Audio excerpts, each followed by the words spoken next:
We have the tech to get food delivered in 15 minutes, but we all have horror stories about buying tickets. The Game Time app gives fans the advantage. Get amazing tickets in just a few taps. Fees are included, so what you see is what you pay. And the Game Time guarantee means authentic tickets at the best price every time. Take the guesswork out of buying tickets to concerts, sports, comedy, and more with Game Time. Download the Game Time app and create an account for $20 off your first purchase. Terms apply.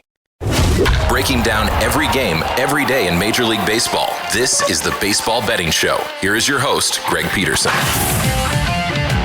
Hey, warm and friendly hello. Welcome to lovely Las Vegas for the Baseball Betting Show with myself, Greg Peterson, now part of the VSiN Family Podcast. We've got an excellent podcast for you as we're going to be joined in segment number 2 by one of our good friends, Chris Cichon, who does such great work over at WBAL in Baltimore. We're going to chat with them about what we've all been seeing out of the Orioles, the American League in general, as it's a jumbled up mess. Going into the day on Friday, every single team was within 6 games of a playoff spot, so we'll have some fun talking about that and so much more in the final segment. I'm going to get you guys picks and analysis on every game on the betting board for this baseball Saturday as we touch them all. If you have a question, comment, segment idea, what have you for this podcast, you have one of 2 ways we fire those in. First one is my Twitter/X timeline at gunit_81. Keep in mind, letters CM, name does not matter, so as per usual, please do send these into the timeline. And the other way is find an Apple Podcast review. If you rate this podcast 5 stars, it's very much appreciated. And then from there, you're able to fire in whatever you'd like to hear on this podcast via that 5-star review. While I did not get in any Twitter/X questions today, we had ourselves a very fun day of baseball on Friday. Let's take a look back at it, try to find some trends, and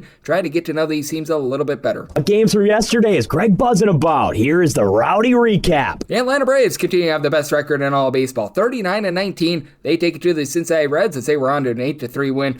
Chris Paddock continues to struggle. 4 runs allowed over the course of 5 innings. Ronald Acuna Jr., second home run in the last 3 days, his 4th of the campaign. From there, you had Junior Marte of the Marte Parte. Boy, did this not go well for him. He went a third of an inning. He gave up 4 runs, all of which were earned. From there, Zachary Maxwell, 2 shutout innings. Caleb Ferguson, 5 outs out of the bullpen. Squirrels, way too little, way too late. Grant Holmes did give up a pair of bombs of his own as Nathaniel Lowe gets low for his 9th home run season. J.J. Bleday is 8th. For Holmes, gives up 3 runs in 4 2/3 innings, and then bullpen goes to work. Tyler Kinley, Robert Suarez, Zone Lee, all under scoreless inning. DDA Fuentes, 4 outs out of the bullpen, scoreless of his own. For the Pittsburgh Pirates, they persevere over the Minnesota Twins. 6-5 the final. Taj Bradley, not long for this game. He looked more like Milton because he was playing games. 4 runs allowed over the course of 4 innings. Allowed a home run to Oniel Cruz, 12th home run in the campaign. From there, Eric Gorze, 5 outs out of the bullpen scoreless. Yandris Gomez, Anthony Banda, they both give you a pair of outs out of the bullpen scoreless. Cody Lawyerson, fresh off the injury list, a shutout innings. And then Taylor Rogers gave up a walk-off homer to Brian Reynolds, 6th of the campaign, as the Twins were up by count of 5 before going into the 9th inning. They got to Jared Jones, who was making his first start since the 2024 campaign.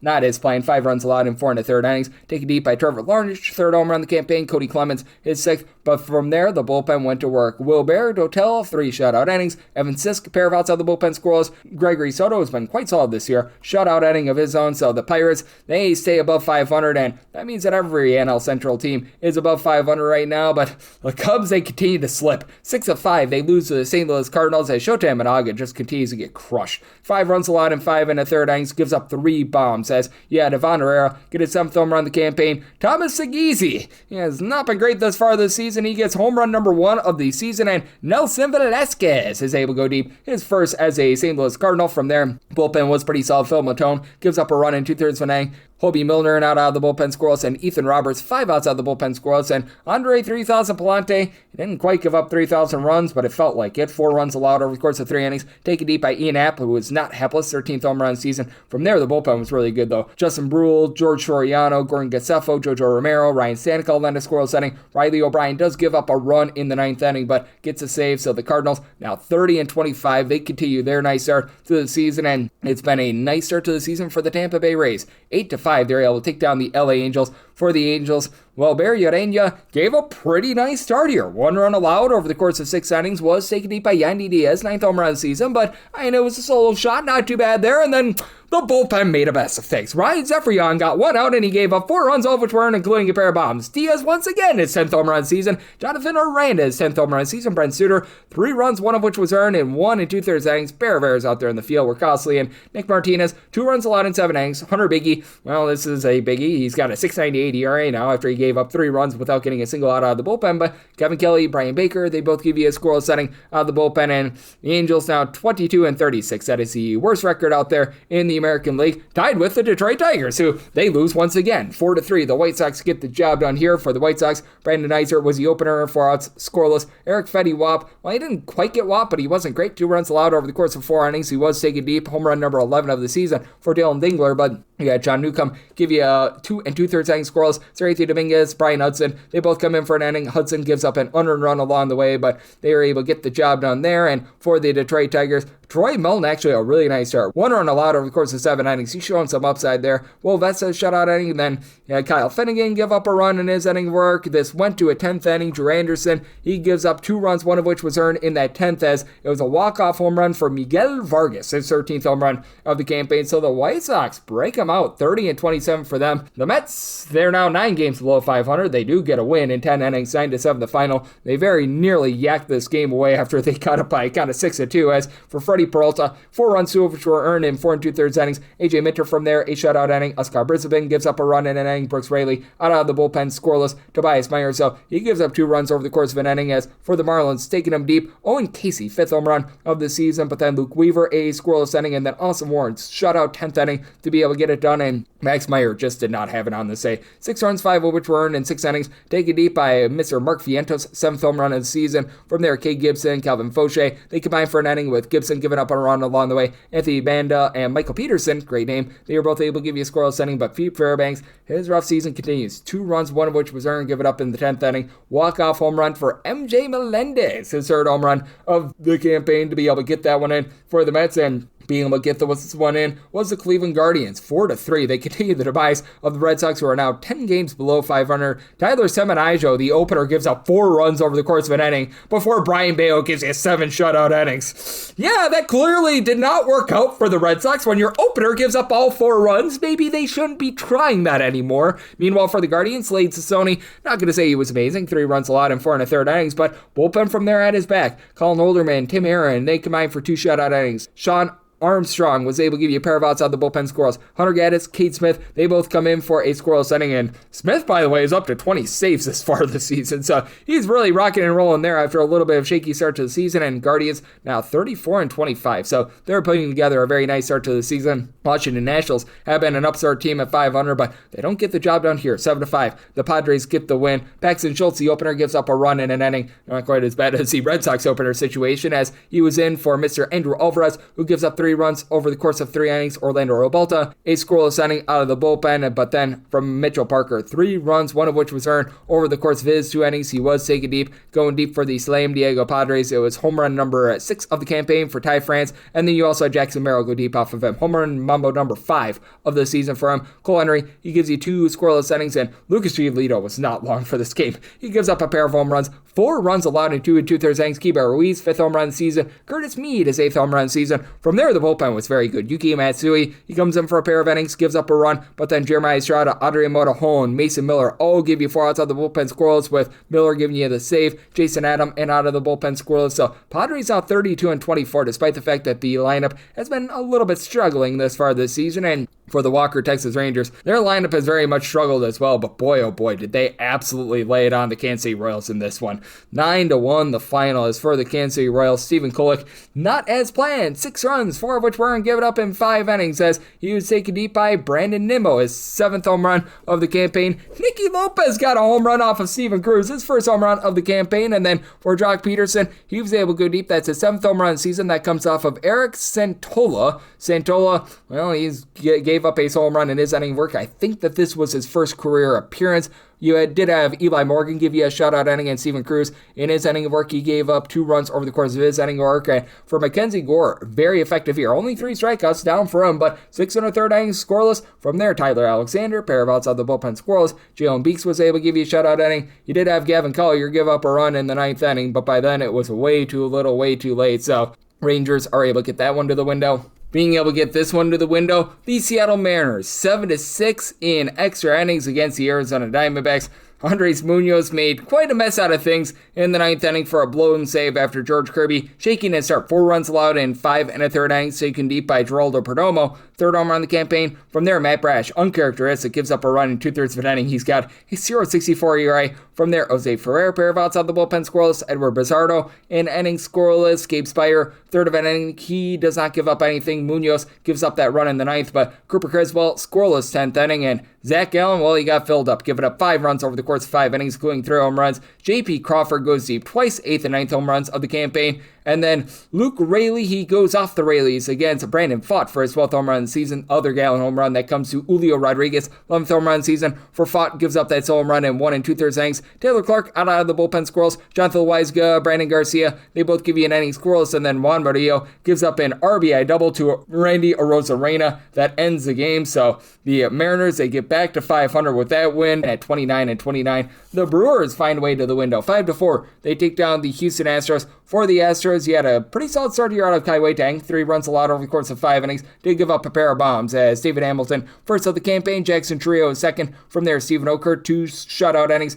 You had Brian Abreu give up a run in a third of an inning. Brian King was the king of giving you 5 outs scoreless, but you did have an unearned run given up in the 10th inning by Alimber Santa. Great name, by the way. And then it was not the start that Coleman Crow was looking for the Brewers. Gives up 4 runs, 2 of which were earned over the course of his 4 innings of work, hurt by a pair of errors out there in the field. Cam Smith took him deep, 6th home run in the campaign. From there, 6 shutout innings from this Brewers bullpen. D.L. Turner Paul, 2 shutout innings, and then Grant Anderson, Aaron Ashby, Abner Uribe, who's not yet suspended for the cross shop, and Trevor McGill, they all led a scoreless inning to be able to get that one in. The Dodgers, they get it in against the Phillies by a count of 4-2 as Zach Whelan and Dylan Wheeler. He was not wheeling and he was not dealing. 4 solo home runs allowed in 6 innings. Freddie Freeman is 8th, Max Muncy is 13th. You had Will Smith-Kachigi with it for his 6th, Shohei Ohtani his 10th. Meanwhile, Justin Robelski, 9 punch-outs, season high for him. He gives up 1 run and 1 hit over the course of 7 innings. That 1 hit, a Kyle Schwarber home run, 22nd home run in the campaign. From there, Edgar Enriquez, he gives up a run in 2/3 of an inning. Alex Vesia out of the bullpen squirrels, and then Tanner Scott. Great Scott was able to give you a shutout inning, and for the Yankees,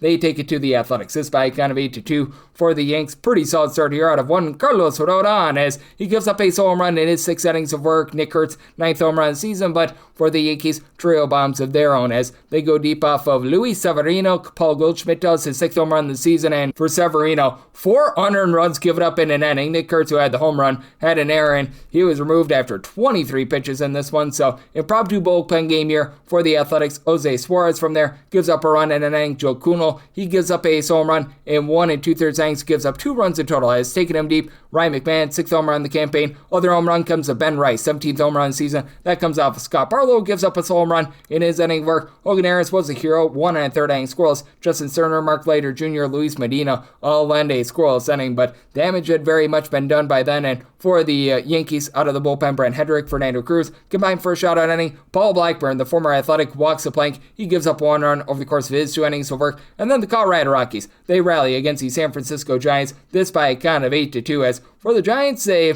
got up 6-3 in this game going into the 9th inning, and then they gave it up as Caleb Killian, 5 runs allowed in the 9th inning, including a pair of bombs. Hunter Goodman, he was a good man. His 13th home run of the season. Then Ezekiel Tovar would go deep in the 8th inning off of Keaton Wynn. Wynn allows 2 runs in 1 1/3 innings. That was his 3rd home run of the season. And then he goes deep off of Killian for his 4th. It squanders Logan Webb coming off the injured list and allowing 1 run, albeit it was only in 4 1/3 innings. But not bad out there at Coors. From there, Matt Gage, Yolanda Piguero both give you a pair of outs out of the bullpen squirrels. Eric Miller, a shutout inning of his own. And Michael Lorenzen, not long for this game, 3 2/3 innings. He lost 3 runs. But from there, bullpen, they were able to do their part. As you had Jane Mill give you 4 outs out of the bullpen squirrels. Seth Alverson, 5 out scoreless. Will Linton Herrera, he comes in, he gives you an out scoreless. You did have Keegan Thompson give up a run in an inning of Juan Mejia. He made a mess out in the 9th inning, gives up 2 runs in the 9th inning, and of course he gets credit for the win. That's the way that sometimes baseball works, and if you're taking a look at trend-wise, what we're getting in Major League Baseball right now has been a very interesting season. It's been an overwhelming season throughout much of the season, and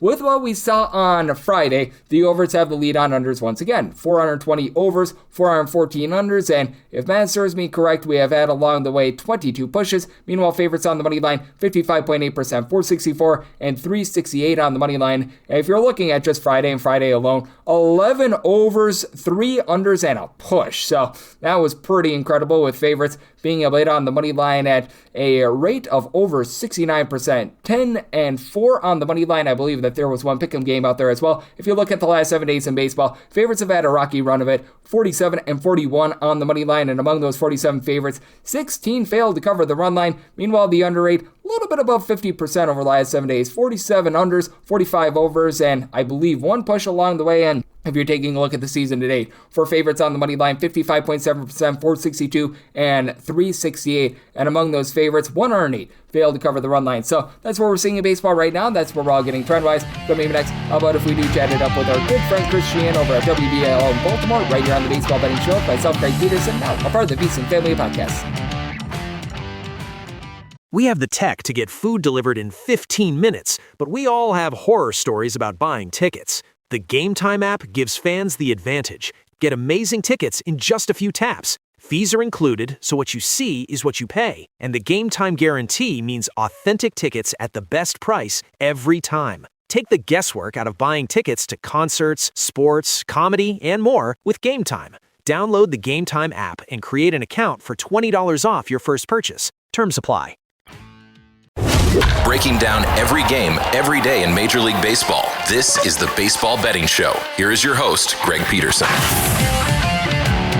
And we're back here in lovely Las Vegas for the Baseball Betting Show with myself, Greg Peterson, now part of the VSiN Family Podcast. Always a pleasure to be joined by this man, as we've got Chris Cichon aboard. He does such great work over at WBAL in Baltimore, doing a great job reporting upon everything out there in the fine city, whether it's the just news happenings that is happening out there in Charm City, whether it be the Baltimore Ravens, whether it be all the college athletics with the Maryland Terps, so much more in the Baltimore Orioles. He's got his finger on the pulse of a little bit of everything. I know he does a great job on the hockey front as well, and that's hitting a fever pitch right now as well. You're able to follow him on the old Twitter/X at the Big Chi Show. That is CHEE on Chi before show. And it's always a pleasure, Chris. Thank you so much. Hey, Greg, thank you so much for having me. And yes, covering Ravens additions, upgrades to their stadium, a 3-year, $435 million enhancements coming. Basically, the gist of it I'm getting is they want you in the stadium earlier, so they're going to do everything they can possible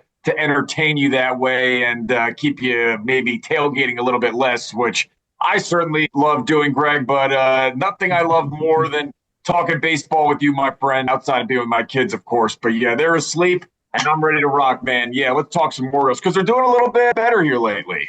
Absolutely, and hopefully they're serving up the good Baltimore beers out there at Raven Stadium as well, so that would make us all a little bit happier, and hey, that would push you away from tailgating to just having a nice beverage inside the stadium as well, so a little bit of a piece of advice there. And right now for the Orioles, I think we both agree, it's been a little bit of an up and down season for them in an American League where good news is nobody's breaking away. So even though they've been below 500 thus far, they are anything but out of it in terms of playoff picture right now in a big series against the Toronto Blue Jays. But just how have you looked at this Orioles team? Because I feel like they've been having a few flashes of greatness. The man that was on the bump on Friday for the team and Trevor Rogers up until last night, big disappointment. Felt like he was able to find his footing a little bit more against the Blue Jays yesterday. But I think the word that I would use to describe the Orioles is just up and down, to say the least. Yeah, absolutely. And it is a team that has struggled without a doubt against left-handed pitching. And we saw that in the series opener when they lost against the Toronto Blue Jays, bottom 10 as far as hard hit percentage. And I know that, Ben McDonald had a whole diatribe about hard hit percentage because the Orioles actually as a team do hit the ball pretty hard, but when they were in the midst of their major losing streak prior to sweeping the Rays, which was very much unexpected, he basically said hard hit contact percentage is great, but when you're hitting it right at the guys, it's not making a whole lot happen. And yeah, it's been an Orioles group too that certainly has struggled when it comes to playing consistently, but they are able to provide some power and, took on a left-handed pitcher on Friday evening, and you had Jackson Holliday, bottom of the lineup, homering, and that is so crucial to this team because, A, they need power, and they're starting to see it with Gunnar Henderson, and that's what you're getting when you're seeing a guy who is playing a lot healthier, and that is huge. And we started to see glimpses of that certainly in the World Baseball Classic. Whether you thought that maybe his play took a dip after that, playing at such a high level, you could make that argument for a number of guys who come out of the World Baseball Classic. I don't like to try to, blame that too much, but Cal Raleigh, anyone? Yeah, it's not. It's a bit of an adjustment coming back from that. And so Gunnar does seem to be getting a little bit more comfortable, but, they've had to pick up now. No Jordan Westburg for the entirety of the season. So Holiday coming back and playing infield for this team is huge. You can't have Pete Alonso making blunders on the base paths like Thursday night. That cost him the game. I know that he owned up to it, but getting picked off like that is just inexcusable. A top-flight player like that, veteran in the league. But, yeah, they're getting big-time contributions out of bottom of the lineup guys. Kobe Mayo was totally everybody in this town wanted to cast him off. Coming up with big-time homers. Blaze Alexander had the big game the other day with a 6 RBI. Jeremiah Jackson, it's not always consistent, but has been able to play the field, get hits at times. So this is a group, this Orioles team, and we're seeing the power at Samuel Basallo. Ward at the top of the lineup's been getting on base quite a bit. Yeah, it's not the best of lineup. Like, I forget the writer that Jeff Passan may have said that earlier, that it was one of the most lethal lineups when he was posting about that in December. But I don't certainly believe that. If you can get consistent, or you're not, I don't know that Rogers is going to return to 2025 consistency form, but at least the beginning part of Friday's game against the Blue Jays, he was cruising, getting some run support. So you certainly like to see that. Kyle Bradish has been pitching a little bit better here of late. I don't know that he's going to be dominant, and then you had Chris Bassett pitching better when he was struggling to start the year. So things are improving, and the bullpen you'd like to see, pitch a little bit better at times, but you have been getting good contributions from. You're getting a better Ynier Cano now, and Nunez, the rookie, has been solid for him. So everything is now pointing up. It was a tough loss on Thursday to kind of snap the momentum of the sweep against the Rays, but it's a huge series against the Blue Jays this weekend.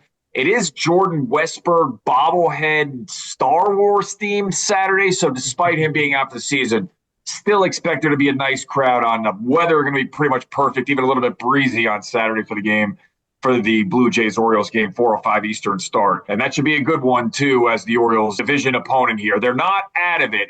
Before the Rays series, it was starting to look like, what are we going to do in terms of selling already? But they're in the mix right now, right after that series, certainly.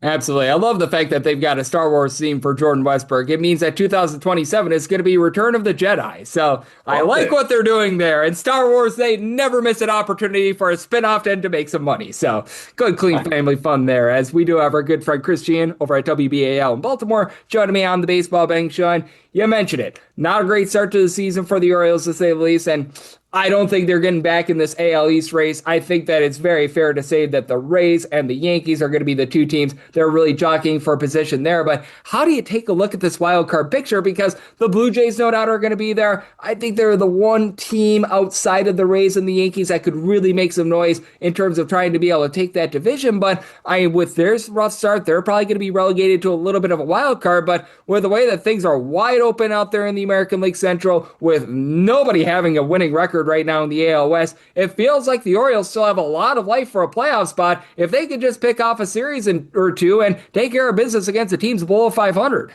Yeah, absolutely. And they entered into Friday night's game only 2 games back of Toronto, and with the White Sox in position. And, the White Sox are kind of an interesting team. They've got Antonacci and Murakami at the top of that lineup against the Detroit Tigers, I know, on Friday night. And, we've seen Colson Montgomery playing some pretty good shortstops there. So this might not be the dismal White Sox of a couple of years ago. This is the team that I think is not going to be making any sort of major noise if, in fact, they were to make the postseason. But you do like to see them competitive and not just, once again, a doormat. Look what we've seen with teams like the Los Angeles Angels. Unfortunately for guys like Mike Trout, we might be seeing him in his entirety of his career playing for predominantly a loser. But, let's talk about some winners in the American League. And, yeah, like when we're talking about the 2 top teams in the American League East, the Rays still there, the Yankees certainly solid. And, before Rodon gets to start on Friday night, but like his numbers as far as getting strikeout percentages and the little time frame that we've had from Rodon here, pretty good out of him as far as strikeouts are concerned. I think he'll fine-tune that And the start's moving ahead, and this is a series against the Athletics out west, a get-right series, if you will. Guys like Rice and Aaron Judge, their home run to fly ball percentages are just, outstanding. So, yeah, we expect those two teams to be in there, even though when the Rays and the Yankees battled in their series not too long ago, they were playing some low-scoring games. And the Rays were giving up some runs against the Orioles when they were here in town. That would be a bit of a concern if I was a Rays fan and somebody who had a, ticket maybe on them emerging as the AL East winners, long shot ticket probably before the beginning of the year. But yeah, this is a team that still probably needs to add a couple of arms in the bullpen. You can say that about every team, but some of the guys that were coming in there and serving up some hits against the Orioles in extra innings, not getting it done for them. They do have some nice arms in there, obviously, and Brian Baker from the Orioles. He's been a good closer for them. Kevin Kelly's a solid pitcher for them. Adding, pitches in the offseason, improving his repertoire. I was hearing about his kind of improvements that he's made there. But yeah, this is the Rays team that certainly has the hitting, but also a guy like Richie Palacios, I think he was hitting kind of near the top of the order, and I know him because he's a Towson University graduate. If you're going to hang with the big boys, you probably got to do a little bit better than that. I know they got the big-time hitters in Caminero and Aranda, Yandy Diaz, who homered on Friday night, so he's been a great player for this team. Those are the ones that are going to be there, and then I would say the other one that I would mention, too, in the mix that's just been a surprise emergence of late has been the Houston Astros. I mean, wasn't Peter Lambert cast off into the Korean Baseball League, perhaps? Japanese Baseball League. Don't mean to confuse the two there. Yes.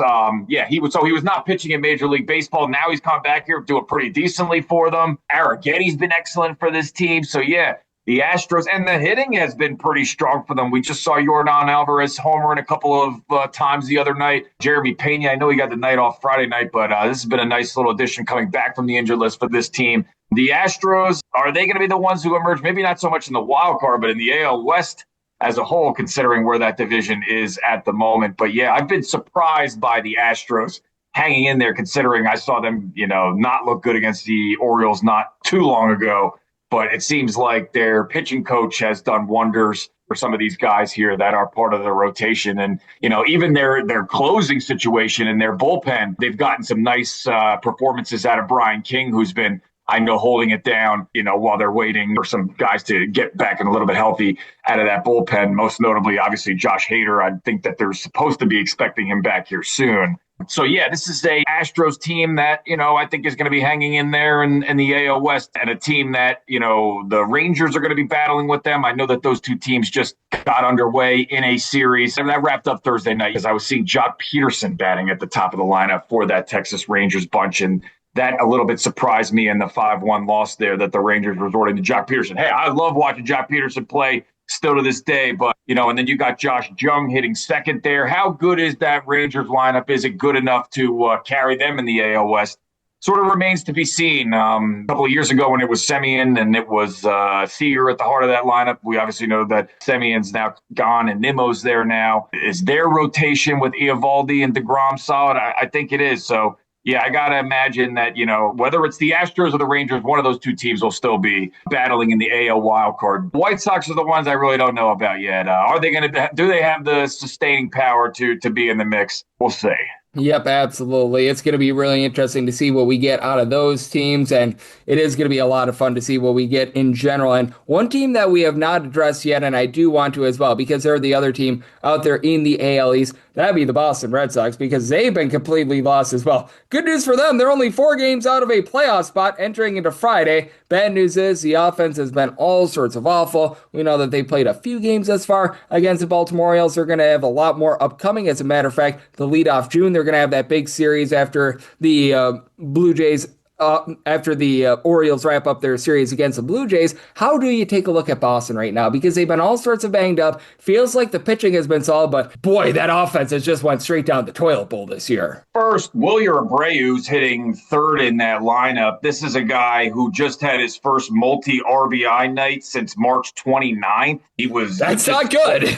No, only 2 runs driven in over the past 14 contests. I mean, yeah, they need more out of the guy hitting in the heart of that lineup. And, the pitching, they get good performances out of guys like Early and whatnot. But when we're talking about a Boston team here. And plus two, Aroldis Chapman, 0.51 ERA, his scoreless streak over 13 innings. I mean, just unbelievable. What are they going to end up doing with Chapman? If they're out of contention, can they get a major haul back? But we've seen Chapman for years kind of potentially have his meltdowns late. Notably, I know when he was pitching for the Yankees going against the Rays, who, if the Red Sox were to make any sort of a run at the wild card, they might see a team like the Rays and play there. What are we going to do? There's really trust Chapman in his age at that spot. Based on what we've seen right now, yes, but it is a long season. It's a Red Sox team. You look at the course of what they've done over this year. The third wild card spot keeps teams like this in it. Playing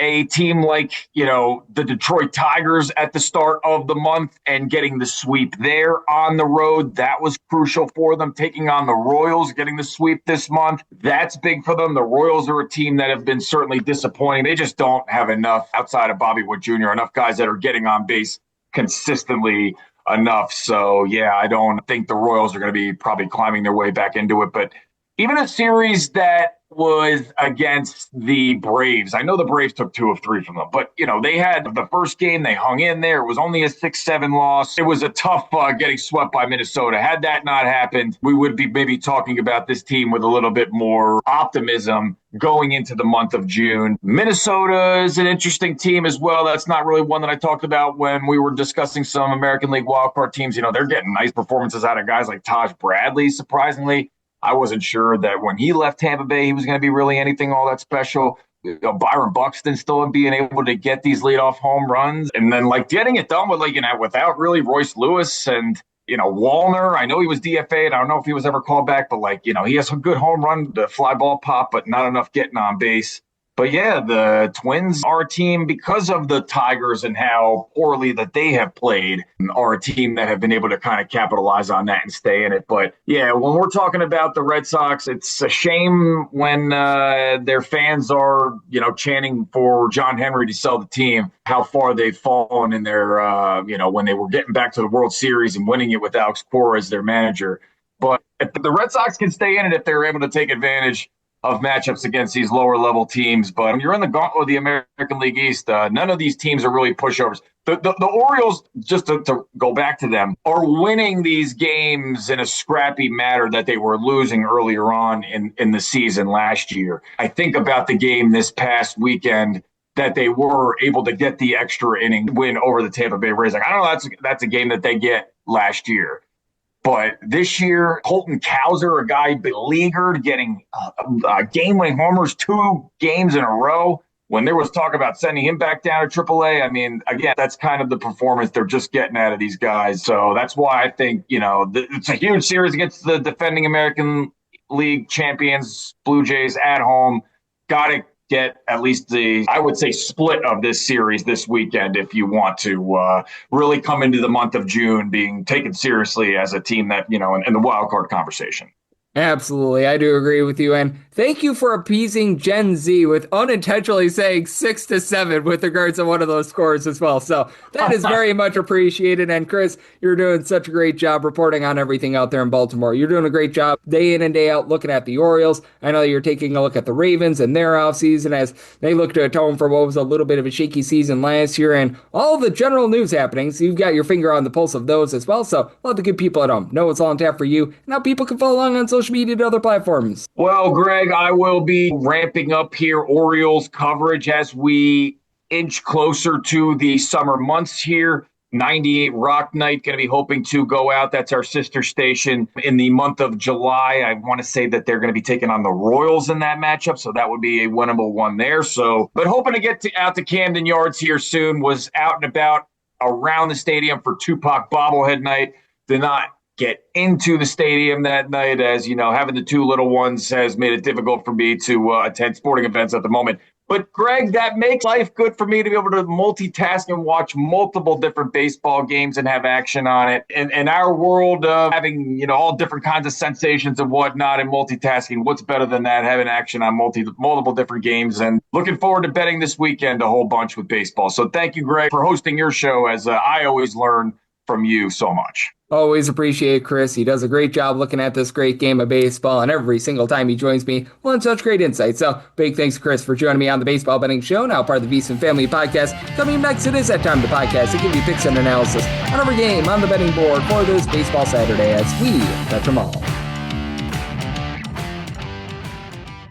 We have the tech to get food delivered in 15 minutes, but we all have horror stories about buying tickets. The Game Time app gives fans the advantage. Get amazing tickets in just a few taps. Fees are included, so what you see is what you pay. And the Game Time guarantee means authentic tickets at the best price every time. Take the guesswork out of buying tickets to concerts, sports, comedy, and more with Game Time. Download the Game Time app and create an account for $20 off your first purchase. Terms apply.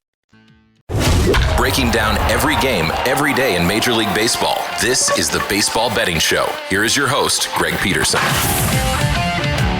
And we're back here in lovely Las Vegas for the Baseball Betting Show with myself, Greg Peterson, now part of the VSiN Family Podcast. Always great to be joined by Chris Cichon, who does such great work over at WBAL in Baltimore, looking at this great game of baseball that we all know and love, taking a look at all the happenings out there in Charm City and so much more. Every single time he joins me, he lends such great insights. Did so once again today. So big thanks to Chris for joining me in the last segment. Now it is that time of the podcast. I give you picks and analysis on every game on the betting board for this Baseball Saturday as we touch them all. If a game is listed on the betting board, Greg has a side and a total on it, so it is time to touch them all. Do note that as per usual, any changes that are made to these plays will be listed up on my Twitter/X feed at gunit_81. We're going to be going in Las Vegas rotation order. This is where we go with the National League games first in time order, then the American League games in time order, any interleague games. Those are going to be at the bottom. That'll keep things all nice, neat, clean, and easy. So how about if we get things started? This is 9:51, 9:52 on the card. It is the Padres. They are going to be on the road facing off against the Washington Nationals as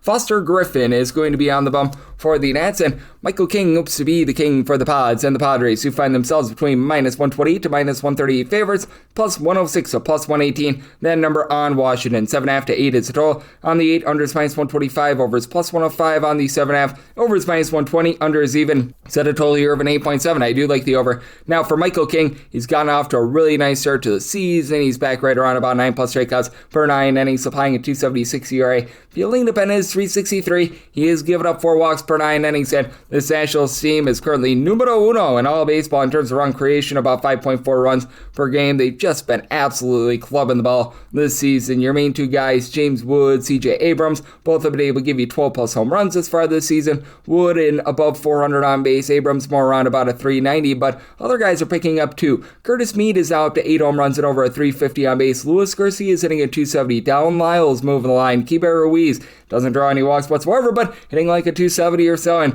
for the Padres, this has been a shaky offense. This team continues to be in the bottom 15 in the league in terms of run creation. They're a little bit better away from home rather than at home because Petco suppresses offense, but Fernando Tatis Jr., he's up to about a 341 on base. That actually led the lineup yesterday, but 0 home runs as far this season. You need more there. Gavin Sheets is up to 9 home runs, about a 335 on base, but Jackson Merrill, Manny Machado, Ramon Laureano, Freddie Fermin, so many guys, they're hitting at 220 or lower. Jake Cronenworth being out with injury has honestly been a good thing for the team. Now, what the Padres have going for them, a top 6 team in terms of bullpen ERA, Jason Adam, Mason Miller in the 8th and 9th inning, both give you a sub-225 ERA. Jeremiah Estrada after a rough start to the season back below a 350 ERA. Wandy Peralta has been solid. Audrey Monajon much better here over the last few weeks. And then on the other end of things, you have a Nationals bullpen that continues to be in the bottom 8 in the big leagues in terms of bullpen ERA. You had the opener Paxton Schultz give up a run, and now he's up to an ERA above a 5 in that bullpen. Getting back Clayton Beater should be able to help him out a little bit. And Orlando Rebalta has been able to give you a sub-3 ERA as well, but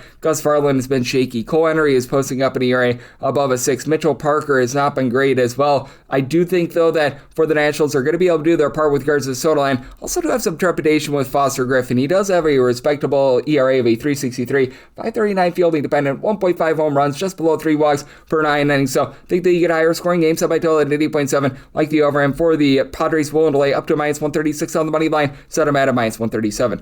9:53, 9:54 on the card. It's the Marlins on the road against the Mets as Christian Scott, Great Scott, goes for the Metropolitans, and you've got one Mr. Tyler Phillips going for the Marlins. Marlins. Marlins are an underdog between plus 113 to a plus 118, minus 135 to minus 140, that number on the Mets. 7 is the total. The over is minus 120. The under is even. Seeing a 7.5 out there. Under is minus 120 and the over is even. And I do like this over. So I total it at 8.1. Now for Tyler Phillips, you look at the ERA and he has been superb. Right now, 107 ERA, but 330 fielding independent. And among his 16 appearances, only one of them have been starts. He has yet to go longer than 3 2/3 innings in an appearance as far this season. So I do think that regression is coming. It's just a change in role. I think it's going to be messing with him a little bit. Meanwhile, for Christian Scott, he just always leaves himself vulnerable to getting knocked out of a start very early. He's giving up less than 0.8 home runs per 9 innings and has a 320 ERA, but the 347 fielding independent with 5 walks per 9 innings, that's an issue, although he does get about 10.7 strikeouts per 9 innings. Now, the Marlins, they're a team that they really don't rely upon the deep ball. Only the Milwaukee Brewers hitting fewer home runs on a per at-bat basis in the National League, and you do have some guys at the bottom line if they need to get it going, like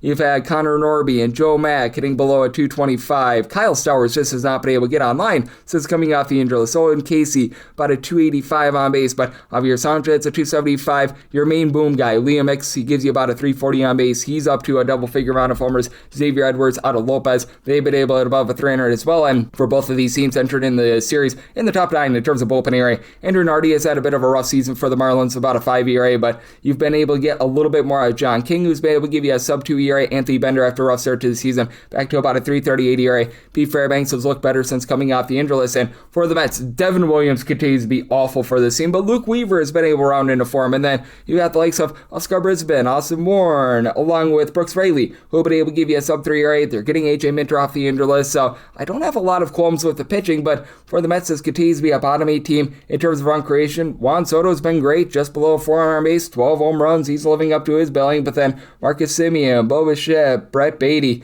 all hitting at 235 or lower with no power. Carson Benjay getting on base a little bit more, but the catcher spot has been an issue. Mark Vientos down to a 260 on base. AJ Ewan is like the only guy other than Soto that is right now seeing consistent at-bats that's give you above a 315 on base. Now, I do think that they are going to be able to get to Phillips a little bit more here, as I do think that it's going to be a little bit of a mixed match game. So I do think that the Mets emerge just a little bit more here. So I might tell it at 8.1, like the over. And for the Mets, set them at a minus 138, we'll lay up to minus 137 on the money line. 955, 956 on the card. It's the Cubs. They're going to be on the road against the Cardinals, as Kyle Leahy goes for the Cards. Ben Brown goes for the Cubs, and the Cubs do find themselves as a favorite here of anywhere between minus 130 to minus 138. Meanwhile, between plus 110 to a plus 120. That number on the Cardinals, 8 is the total. The over and the under anywhere between minus 105 to a minus 115. Seeing straight 8.5, under is minus 115, over is minus 105. So I might tell it an 8.3. Personally, would rather have an 8 over rather than an 8.5 under. For Ben Brown, he's been really good in a small sample size. Hasn't really gone deep into games, and we're starting to see a little bit of regression with him. Gave up the 3 runs against the Milwaukee Brewers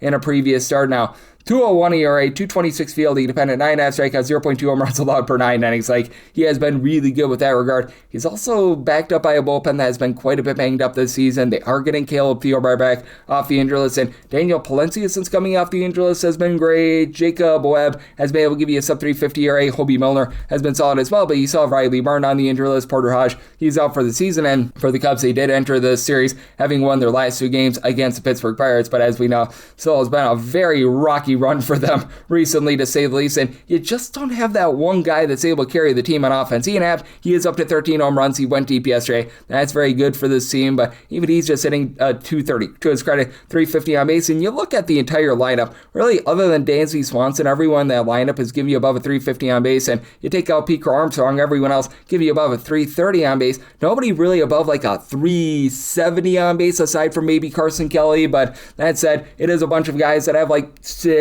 to 8 home runs right now, like your Michael Bushes of the world, say Suzuki's, and a lot of these guys have been stuck in the mud recently. And then on the other end for the Cardinals, they've been only averaging about 4 runs per game at home. They're actually much more lethal away from home, but they have had Jordan Walker give you a double-figure amount of homers. He's hitting a 3-run. Nelson Velasquez, first at bat with the team was a 3-run homer, so you love to see that. J.J. Weatherholt has been able to give you 350 on base. Von Rare moves the line with a 390 on base, like what I'm seeing out of Alec Burleson. Need a little bit more of some of these guys like Thomas Segisi, Victor Scott, Pedro Paz down low in the bottom of the lineup, but for the Cardinals. Also does feel like they're figuring out a little bit more of the bullpen. They sent Matt Savanson down to the minor league level after year was awful. Jojo Romero sub 350 ERA. Riley O'Brien has been able to give you some good innings along Gordon Gacefo. Ryan Stanek continues to be awful, but I do think that for the Cardinals, they are going to be able to get to Ben Brown, and for Kyle Leahy, about a 444 ERA, 494 fielding independent. He was in the bullpen last season, and you can tell that he's trying to make that transition to being a starter. He has been giving up the deep ball, 1.4 home runs, 3.9 walks per 9 innings, so like that 8 to the over, so I might tell it at 8.3.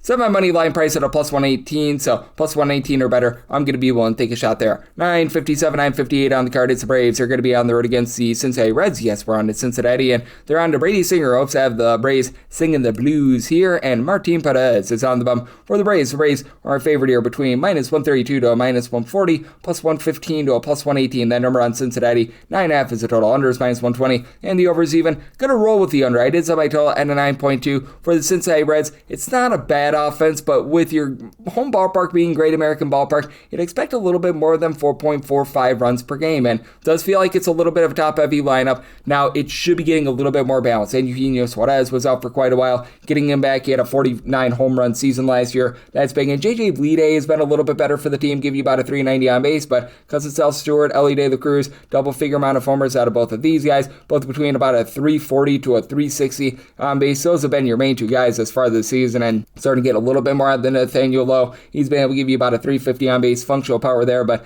likes of Brian Hayes is out on the injury list. That's a very good thing for this team. Tyler Stevenson, TJ Friedel, they have been guys that have really been holding back this team at the bottom lineup. And for the Atlanta Braves, this team is averaging about 5.8 to 5.9 runs per game. Only the Dodgers averaging more runs per game specifically away from them than the Atlanta Braves, with regards at 5.8, 5.9. Ronald Acuna Jr. seems to be rounding back into form, a pair of home runs over the last 2 days after a slow start to the season. That's big because they do lose Brooks Baldwin due to injury, but that said, Matt Olson is on pace for 40 plus home runs. He's giving you a 345 on base. Dom Smith continues at above a 300. Ori Mateo's hitting above 300. The catcher spot has been still producing, with Chadwick Tromp giving you some good at bats. Even so, like Mauricio Dubon is moving the line, and for the Braves, they've got a much better bullpen. They're a top 8 team in terms of bullpen area, even with having Tyler Kinley have some issues. Dylan Lee, Robert Suarez, Racio Iglesias, the Doddfather, Dylan Dodd, all give you a sub 250 ERA. Ronaldo Lopez now gives you some long relief as well. Do have a few trepidations here with Martin Perez, because even though he's got a pretty low ERA, he is a guy that pitches to a lot of contact. But I've noticed this with Martin Perez. Feels like the first 2 or 3 months of the season, he gets off to a nice start. Toil pulls from there, but he always gets off to good starts of the season. 270 ERA, 384 fielding independent, only about 7.7 strikeouts per 9 innings, but 1 home run allowed per 9. And then for Brady Singer, this has just been an absolutely awful season for him.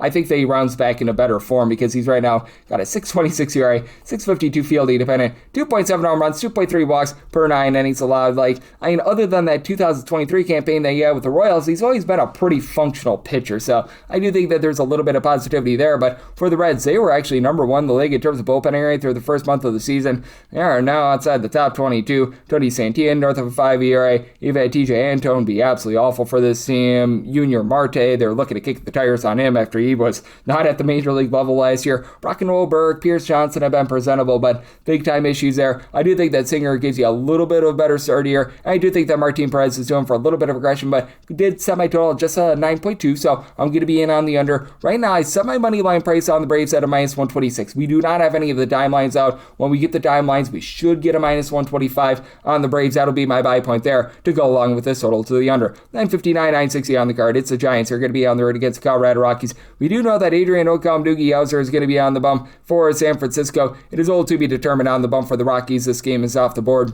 Right now, Fangraphs has Tanner Gordon projected, and you could get Ryan Feltner if he's off the injury list as well. That wouldn't change things very much, but I did regardless set the Giants here at a minus 123, minus 122 or better, looking there, plus 124 or better, looking at the Rockies, and then set a total of 11.2, 11 or less, like the over, 11.5 or higher, the under. Now, Tanner Gordon, he's going to have probably similar numbers, whoever is going to be starting this game. If it's not Tanner Gordon, 5.85 ERA. Right now, he's been giving up right around about 1.7 home runs per 9 innings. Is able to get a few swings and misses, but if it's Ryan Feltner or one of those poo-poo platter pitchers guys, Zach Ognos, it's going to be relatively the same number because it is a Rockies team that is falling on tough times with their bullpen. Victor Vodnik, Jimmy Harrigan being on the injury list now. Like Juan Mejia, Brendan Bernardino have given you an ERA that's hovering right around 4, and Antonio Senzatella has actually been really good out of the bullpen, and he's able to give you multiple innings, but still, it's a Rockies team that for a nice start to the season, now 22nd in the league in terms of bullpen ERA, 22nd out of 451, and for the Giants, one thing they've done a pretty solid job of is being a top 10 team in terms of bullpen ERA. They're a 335 bullpen ERA team, and they're probably going to need to rely upon it quite a bit because after Adrian Hauser had his career year last year,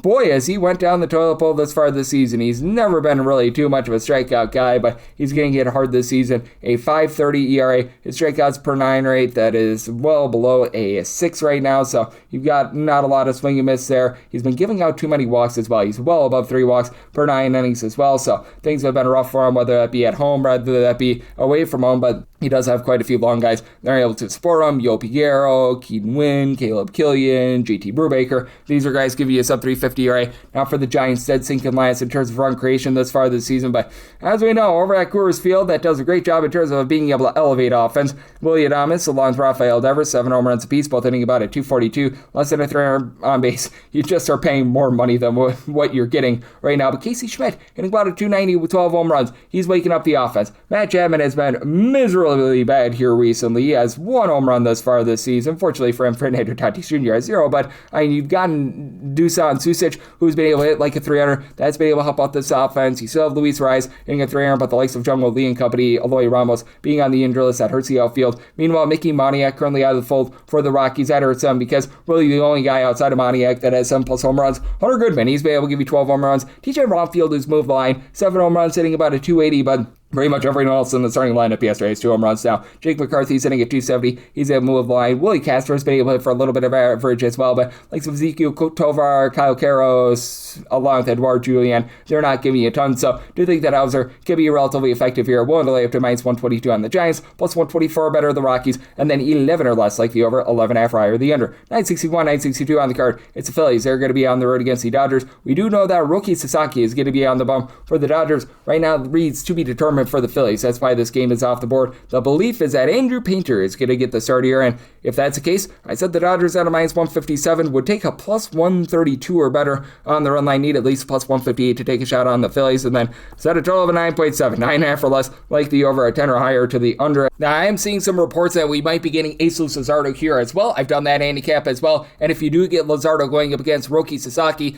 I'd be saying the Dodgers at a minus 106, so minus 105 or better, we'll be looking at the Dodgers, plus 107 or better with the Phillies, we'll be looking at that money line, and then total drops all the way to an 8.9, so 8.5 or less, we'll be looking at the over, a 9 or higher to the under. If you do indeed get Andrew Painter for the Phillies, I think he's doing for some positivity on that 5.40 ERA, the fielding independent, more around about a 4.37, only about 7.2 strikeouts per 9 innings. He has given up 1.3 home runs per 9 innings. Last 3 starts has given up 3 earned runs or fewer in every one of them, so he's starting to round into form. He also now has to go up against the Dodgers. So we'll say, for the Dodgers, they're averaging about a full run half per game less when they're at home rather than away from home, but you know that just sooner rather than later, these guys are going to be able to emerge. Mookie Betts has had a good week this week after it's been an awful start to the season. For Shohei Ohtani, just 9 home runs for 50-plus games, but he's still giving you darn near a 400 on base. Andy Paz, 13 home runs, hitting at 300. Max Muncy over a 340 on base. He's been able to give you 12 home runs. Kyle Tucker, he's at just 4 home runs. You know that he's going to round into form a little bit more. Freddie Freeman is starting to heat up as well. And then for the Phillies,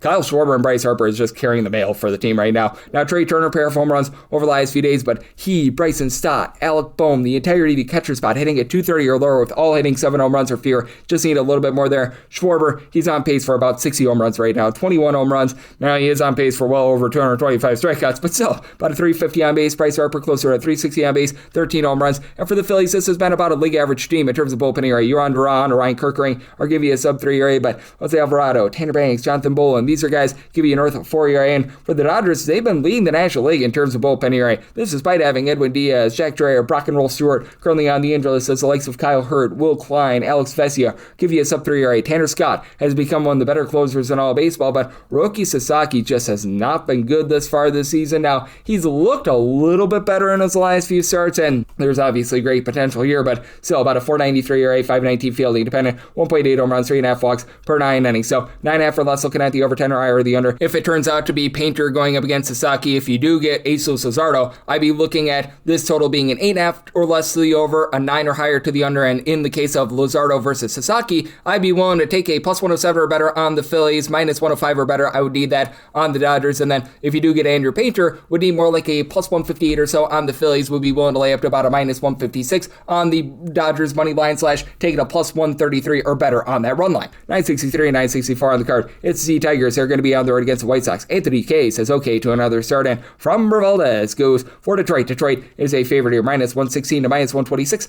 plus 104 to plus 108. That's your number on the White Sox. It is a total. Over is anywhere between minus 105 to a minus 110, minus 110 to minus 115 on the under, and I do like the under. I semi-total at 7.9. This Tigers team is just not hitting right now. They are 26th in the league in terms of run creation. That's because you just have so many gosh darn injuries with this team, like having Avi Baez out of the fold, having Gleyber Torres and all these guys, and then you just compound that with the fact that Spencer Torkelson is hitting right around the Mendoza line of 200. It's been a rash of different things for them, like the guys at the top in terms of Kevin McGonigal, Riley Green, both hitting above a 280. You've been able to get some good production as well. Dylan Dingler, in terms of power perspective, only hitting about a 230, but he's been able to supply the team with 10 plus home runs, and then you've got Cole Keith, who's been able to hit about a 275. That's been great, but Matt Vierling, Wencio Perez, Zach McKinstry, Zach Short, I mean, you just go down the list of guys hitting a 210 or lower with no power whatsoever. Jake Rogers, backup catcher, not great to say the least. Meanwhile, for the White Sox, you've got a lot of boom on this team now. Not a lot of average. Miguel Vargas, Colson Montgomery, both hitting about a 230, but both are giving you 11 plus home runs. Montaka Murakami, 20 plus home runs. It's a 241, but he is giving you a 380 on base. And now you've got the likes of Chase Meadroth, along Tristan Peters with about a 340 on base. Sam Antonassi has been able to give you over 375 on base. You need more Drew Maromo in that entire catcher spot, but things rounding into form there. Now for the White Sox, this continues to be an absolutely awful bullpen. They're in the bottom 8 in terms of bullpen ERA.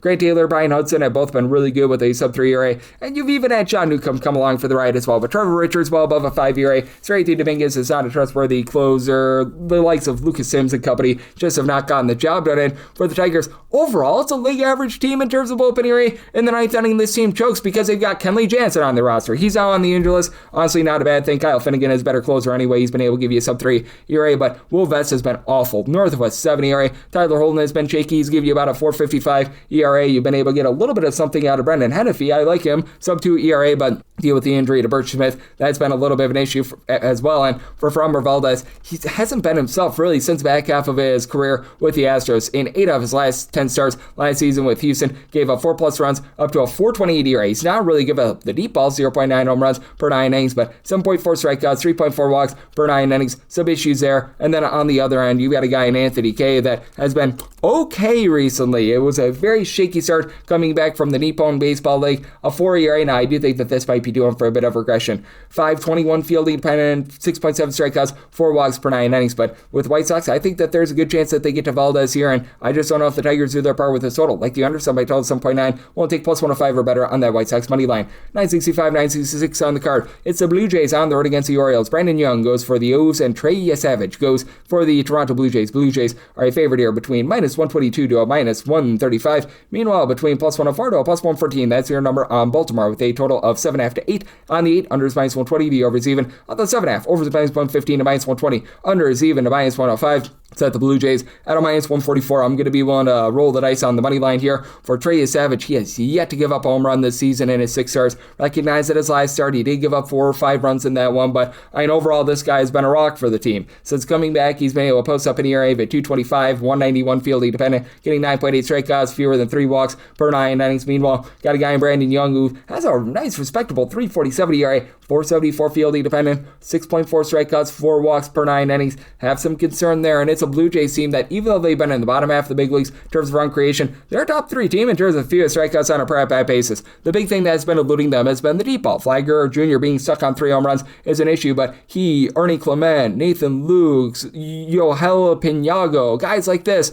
they've all been able to hit above a 275 for this team. Dalton Varsho's giving you a 340 on base. George Springer has been rough because he's been dealing with a little bit of an injury, but I do think that they're going to get a little bit more of something there. It's been Kazuma Okamoto who's really been the main home run man. He's been able to give you 11 bombs, but it's only hitting about a 220. And then for the Orioles, Taylor Ward is not going deep. 2 home runs this season after he had 30 plus with the Angels, but still 400 on base. You're going to take that. Ali Rushman along with Samuel Basayo are both hitting about a 265 to 270. Yeah, not a lot of pop there, but they're moving the line. They're getting on base. Pete Alonso has been awful. He's at like 9 to 10 home runs, but still you expect more than a 230 average and a 312 on base. Gunnar Anderson, 12 plus home runs, 271 on base. You need a little bit more there. And then likes of Kobe Mayo, Colton Cowser, other young guys like Tyler O'Neill hitting at 220 or lower. You're going to need a bit more there. And for the Orioles, this has been a very shaky bullpen. They're currently a bottom 8 team in terms of bullpen ERA, even though Uncle Rico Garcia, Ynier Cano have been able to give you a sub 225 ERA. Cano's dealing with a little bit of injury now. That's a bit of an issue. Keegan Aiken and Andrew Kittredge over a 70 ERA. They've been awful. Anthony Nunez posting up an ERA hovering right around about a 5. And for the Toronto Blue Jays, they've been able to find their footing with their bullpen because Mason Fluharty along with Jeff Hoffman have been pretty rough, but Tyler Rogers, Braden Fisher, Louis Varland have all been able to give you a sub 3 ERA.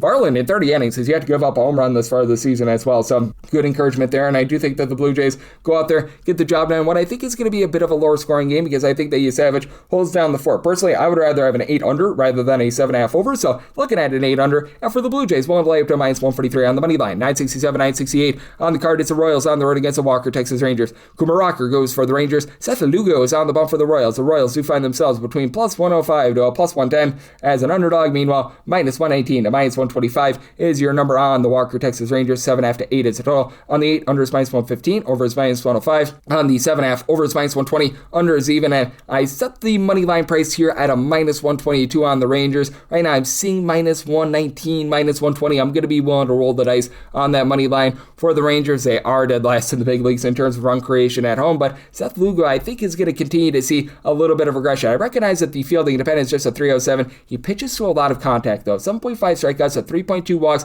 per 9 innings. He's given up to 0.4 home runs per 9 innings, but we've seen this out of Lugo in the past where he just starts to really become less effective as the season goes along. 3+ runs allowed in 3 out of his last 4 starts, and he is backed up by a bullpen that's currently in the bottom 8 in the big leagues in terms of ERA. You've had Carlos Estevez being on the injury list. That's been a big giant issue for the team, and then Steven Cruz above a 5 ERA. Now Nick Mears and Matt Strom are both on the injured list as well. Alex Lang has been posting up an ERA above a 5. John Schreiber's down to about a 3 ERA. He's been more respectable. Lucas Erceg, Daniel Lynch, they're able to be good mix and match guys, but for the Royals, just so much of this pitching staff is down due to injury that they're really running on fumes, and the Royals, they're dead last in the big leagues in terms of run creation away from home. Entered in this series with 3.04 runs per game away from home. That's a full half a run less than any other team in the big leagues. You just need more out of Vinny Pasquantino along with Salvador Perez. A combined 14 home runs with neither of these guys give you above a 284 on base. Bobby Witt Jr., 9 home runs over the last 40 or so days, 350 on base. He's presentable, and even Miguel Garcia is moving the line, hitting at 260.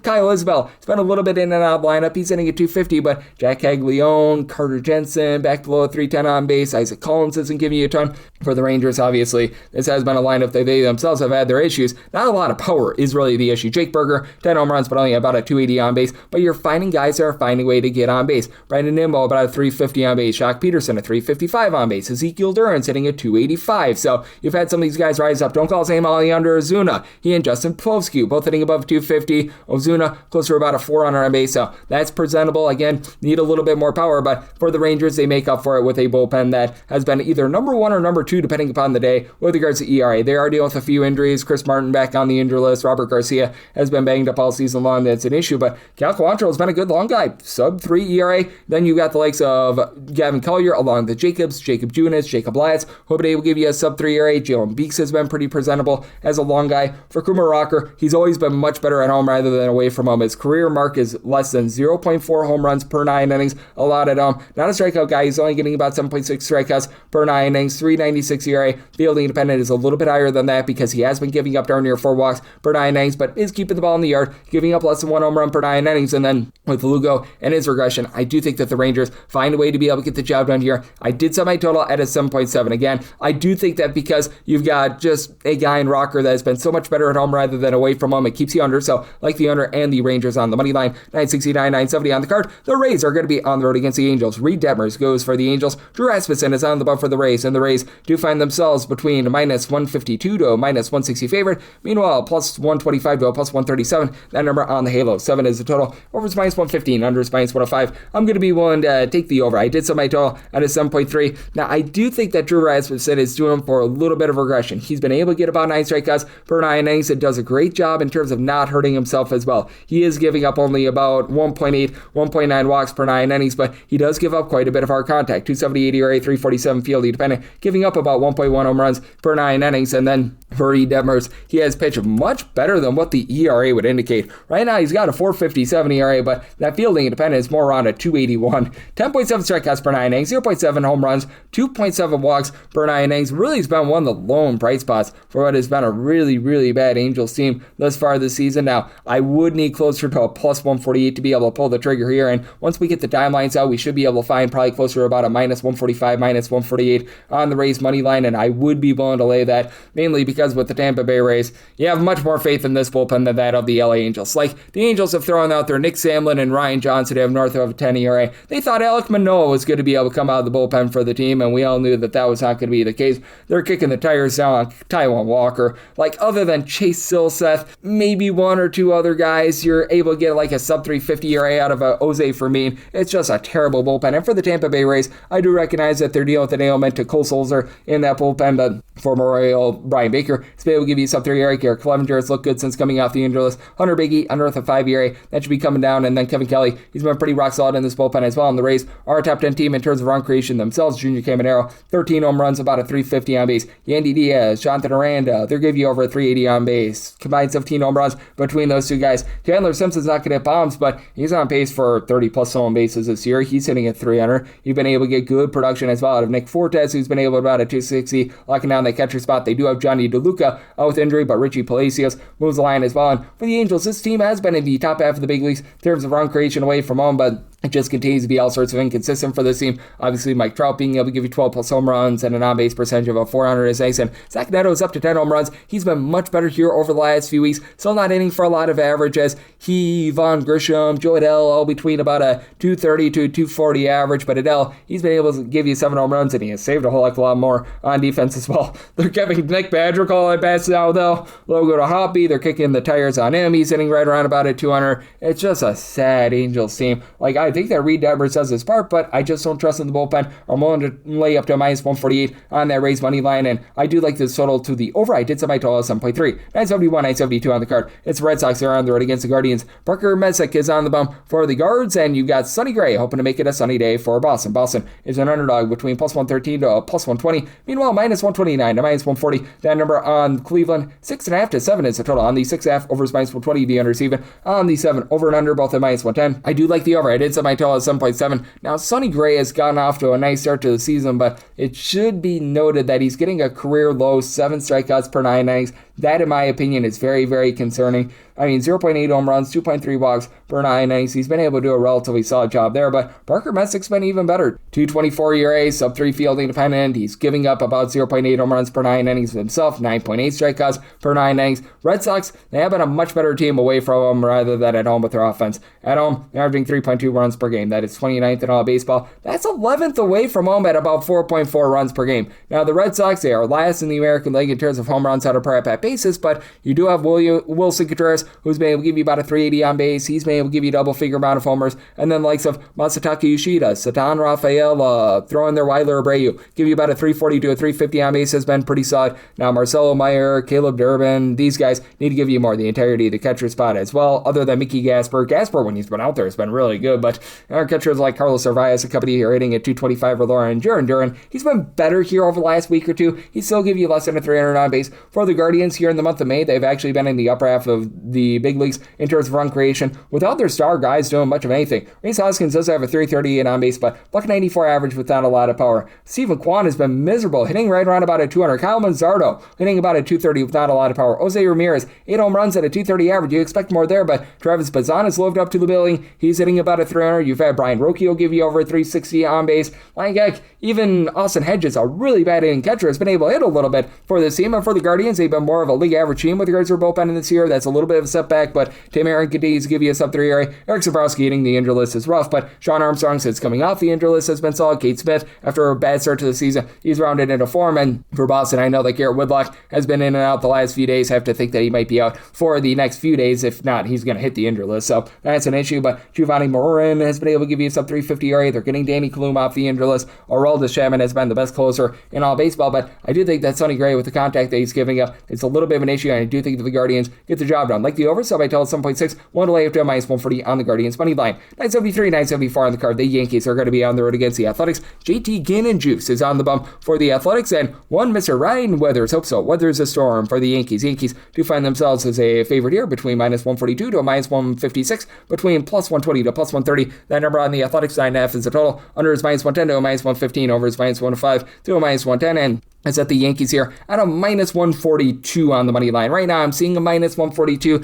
Absolute max lay there. I think that I should be able to get a -140 when it's all said and done, but going to be in on the Yankees on the money line for Ryan Weathers. 3.14 ERA with a whole bunch of strikeouts as far this season. A career high 10.2 strikeouts per 9 innings. He has given up 1.3 home runs per 9 innings. That's a little bit of a concern. And up there in Sacramento, as we know, offense is very, very much heightened with that ballpark, but that said, I like what I've seen out of him thus far this season. And for the Yankees, when you look at this bullpen, you've had big-time issues out of Camilo Duvall, David Bednar. Both have posted up an ERA above a 4.65, but like Tim Hill, Brent Hedrick, Fernando Cruz, they've been able to give you a sub 350 ERA. Heck, you've even had Paul Blackburn do a nice job as a long guy for the Yankees. They do see their offense really not be the same away from them rather than at home. At home, 5.7 runs per game. That leads the league. More like 4.4 runs per game away from home. That's more in the neighborhood of like 12th, 13th in the league, as Ben Rice, Aaron Judge have just absolutely carried the team. Both guys had 16 plus home runs. Both guys are giving you over a 350 on base. So, and they've done their part. And Cody Bellinger, 8 home runs. He's up above a 350 on base as well. But you still have the guys like Ryan McMahon, the entirety of the catcher spot, Anthony Volpe, not giving you a lot in the infield. Jazz Chisholm is getting on base a little bit more, but you expect a little bit more than 6 home runs and nearly 200 bats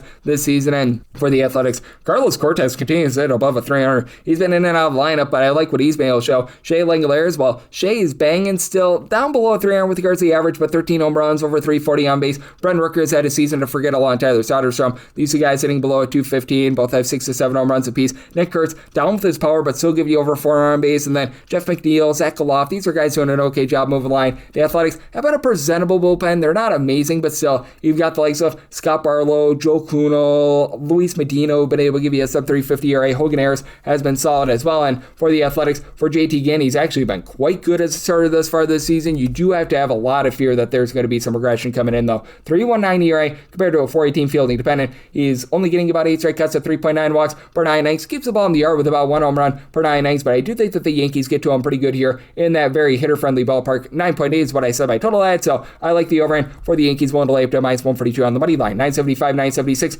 on the card. It's the Minnesota Twins. They're going to be on the road. They're facing off against the Pittsburgh Pirates. Mitch Keller goes for the Buccos. Bailey Ober's on the bump for Minnesota. Minnesota does find themselves between +120 to +127 underdogs, -142 to a -150. That's your number on Pittsburgh, with a total of between 8 to 8.5. On the 8, over is -120. The under is even, and on the 8.5, under is -125, and the over is +105. And I do like the Pirates here. I did set them at a -167. For Mitch Keller, he's always been a much better pitcher when he has been at home rather than away from home. And for Keller, he just does a really good job in terms of not beating himself. Overall for the season, 3.64 ERA, slightly lower fielding dependent, more in the neighborhood about a 3.47, 0.6 home runs, 2.7 walks per 9 innings. Now, it's not a guy that's really going to light the world on fire with regards to strikeouts, only about 6.4 strikeouts per 9 innings. And oddly this season, he's actually posted up an ERA that's been a little little bit higher at home rather than away from home. But the good news for him is that he is backed up by a lineup of the Pirates that has been a top 4 team in terms of run creation at home. They're creating more than a full run per game more when they've been at home rather than away from home. Flip side, you do have a Minnesota Twins team that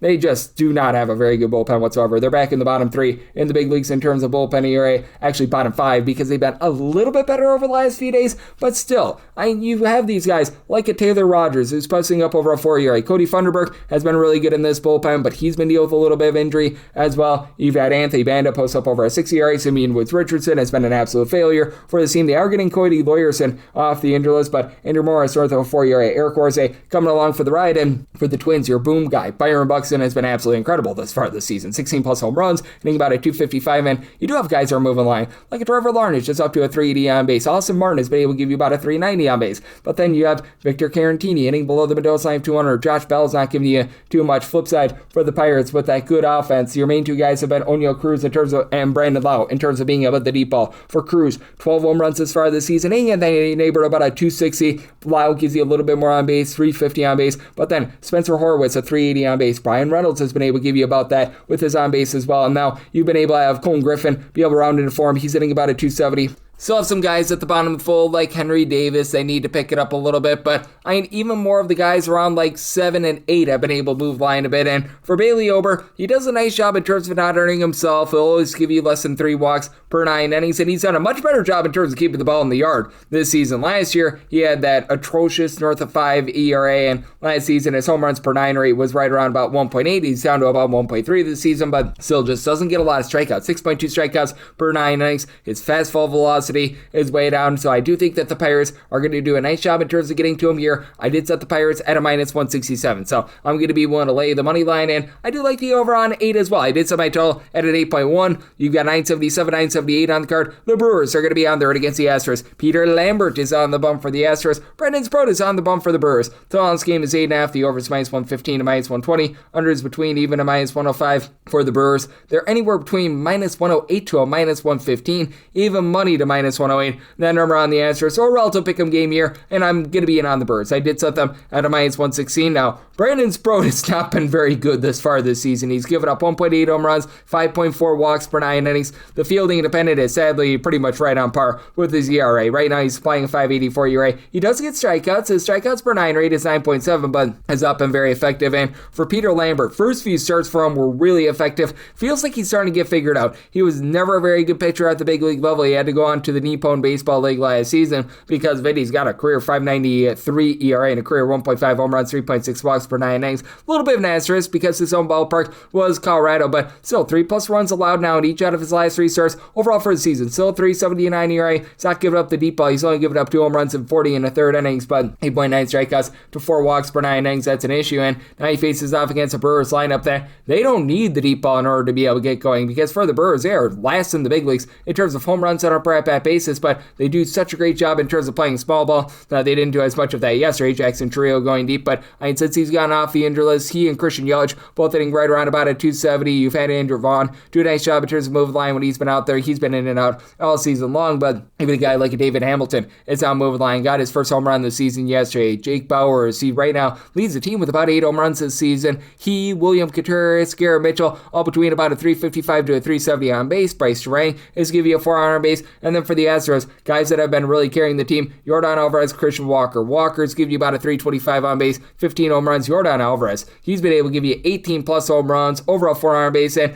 I will say you're getting some nice production out of Taylor Trammell. It's a very small sample size, and we've seen this from him in the past, but he's been able to hit about a 300. You just need more of these outfield guys like Zach DeZenzo, Zach Cole, Cam Smith, Jake Myers. These are all guys you can get 225 or lower, not give you a lot of pop. And the real issue they have with the Astros, dead stinking last in terms of bullpen ERA. Bennett Sosa, Josh Hader being on the injury list has really been brutal for this team. Now Stephen O'Kerr, Brian King, these guys have been able to give you a sub-4 ERA, which for them is really good because the likes of AJ Bluba, Angel De Los Santos, Brian Abreu, you go down the list of guys that are playing a 5 ERA. Like JP France has been absolutely awful for this team, so it's been an endless cycle for them. And for the Milwaukee Brewers, you did have a little bit of shaky start to the season for Abner Uribe and Trevor McGill, and Abner Uribe had to serve a 1-game suspension for cross-chopping. fielding, which that's a new one to say the least, but Shane Drone, D. Alternate Paul, Aaron Ashby, Grant Anderson, a whole bunch of guys give you a sub 3.25 ERA. I do think that you're going to get run scoring in this game. I think that the Brewers small ball their way to victory. I'm willing to lay up to minus 115 on the Brewers on the money line. I do like the over, so I might total at 8.7. Wrap things up with 979, 980 on the card. The Diamondbacks are going to be on the road against the Mariners, as Brian Wu says woohoo to another start, and Kyle Nelson goes for Arizona. 7 is the total. Over and under both at minus 110, and for Seattle, anywhere between minus 155 to minus 163. That number on them between plus 135 to as high as plus 150. That number on Arizona. I'm going to be willing to take the Mariners on the money line. Don't necessarily want the run line here, but I'm going to be willing to take a shot on the money line. Did some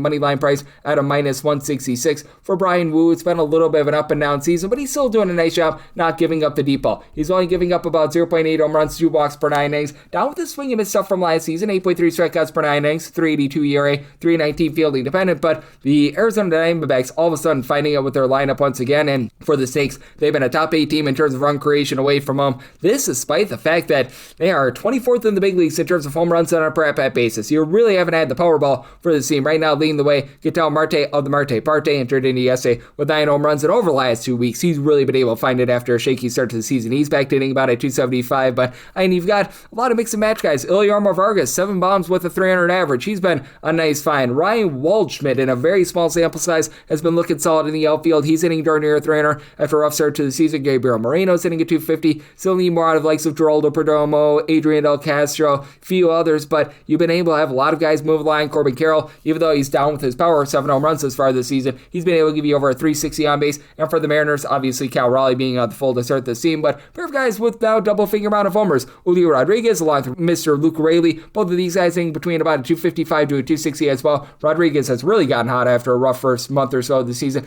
JP Crawford, he gives you over a 330 on base, but he hits just a 212, so that's been an issue. And without Raleigh, the entire catcher spot has been an issue. Colt Emerson is their young guy that they called up. He's been neither here nor there thus far. He's been hitting like a 250, so we'll see what he's able to do moving forward. But for the Mariners, forte of this team has certainly been the bullpen. They've been a top 6 team in terms of bullpen area. You just go down the list of these guys like Jose Ferrer, Edward Brazzardo, Matt Brash, Gabe Spire, that have all been able to give you a sub 3 ERA. And Cooper Criswell, he's been a nice find, 3.33 ERA. Andres Munoz, after a rough start to the season, he's been able to pick it up. And for the Diamondbacks, I really don't trust in Paul Sewald at the closer spot, but you've had a lot of other guys that have been able to step up. Juan Murillo, along Jonathan Loaizaga. These guys have been able to give you sub 3 ERA. Taylor Clark has been presentable. Ryan Thompson, right around about a 3 ERA as well. So it's an interesting circumstance because with Ryan Nelson, he has been pitching a little bit better, but it's still been a very shaky start to the season for him as well. For Nelson, he has been giving up a lot of hard contact, 4.65 ERA with about 1.7 home runs per 9 innings. He does a pretty good job with regards to command, 2.9 walks per 9 innings, and has given up 3 earned runs or fewer in each out of his last 5 starts. So it does feel like the ship is being righted after a few just absolutely atrocious starts through the season, but it is still a case where he is giving up that hard contact. It's actually a much better away from home with a 3.18 ERA, but I think that the Mariners get to him a little bit here. So like the over, somebody told 7.7, and for the Mariners, we'll delay up to minus 165 on the money line, and that'll wrap things up for the Saturday edition of the Baseball Betting Show, now part of the VSiN Family Podcast. Big thanks to Chris Cichon. He does such great work over at WBAL in Baltimore. He joined me in the last segment. If you do like hearing from this fine podcast, Baseball Betting Show, you're able to subscribe wherever your podcasts, Apple Podcasts, Google Play, Spotify, Stitcher, and TuneIn. If you have a question, comment, segment idea, what have you for this podcast, you have one of 2 ways we offer those in. First one is my Twitter/X timeline at @GUnit_D1. Keep in mind, letters the me does not matter, so as per usual, please do send these into the timeline. And the other way is find an Apple Podcast review. If you rate this podcast 5 stars, it's very much appreciated. From there, you're able to fire in whatever you'd like to hear on this podcast via that 5-star review, and I'm with you guys every single day, give you guys picks and analysis on every game every day, so I will be back with you once again tomorrow. Thank you. We have the tech to get food delivered in 15 minutes, but we all have horror stories about buying tickets. The Game Time app gives fans the advantage. Get amazing tickets in just a few taps. Fees are included, so what you see is what you pay. And the Game Time guarantee means authentic tickets at the best price every time. Take the guesswork out of buying tickets to concerts, sports, comedy, and more with Game Time. Download the Game Time app and create an account for $20 off your first purchase. Terms apply.